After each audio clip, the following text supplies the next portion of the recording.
提起汪明荃，相信無論香港、澳門還是馬來西亞、新加坡華人觀眾都一定對他不陌生。作為娛樂圈公認的阿姐，汪明荃縱橫演藝圈超過半個世紀，有唱歌、拍劇、主持節目到粵劇演出，一直深受觀眾喜愛。雖然今年已經78歲，但阿姐多年來依然活躍幕前，工作行程非常忙碌。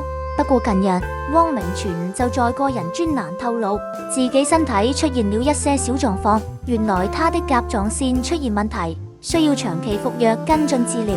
由於藥物帶來副作用，令身體產生不適，因此他特意前往瑪麗醫院復診，接受醫生詳細檢查及評估。消息曝光後，不少粉絲都感到擔心，畢竟汪明荃曾經歷過不少健康挑戰。早於1985年，他因為聲音沙啞求醫，最後發現患上甲狀腺癌，幸好當年及早發現，經過手術治療後成功康復。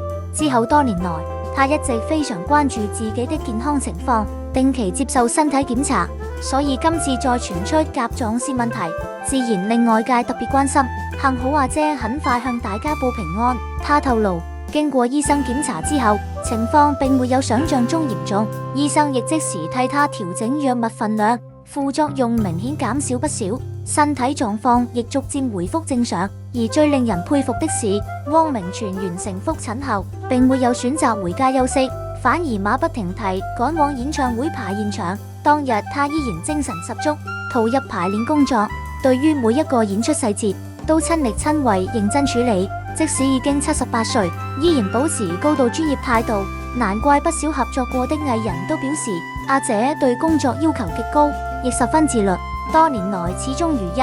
正因為這份堅持與責任感，才能夠在娛樂圈屹立數十年而不倒。消息傳出後，大量網民紛紛留言送上祝福。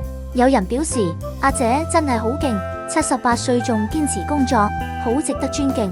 希望阿姐保重身體，健康最重要。亦有人大讚她呢種敬業精神，真係後輩學唔到。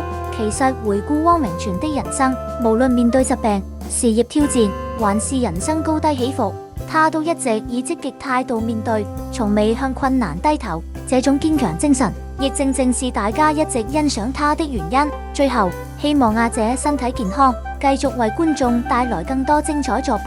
大家又有冇睇過汪明荃嘅劇集或者演唱會呢？歡迎喺留言區分享，一齊為阿姐送上祝福。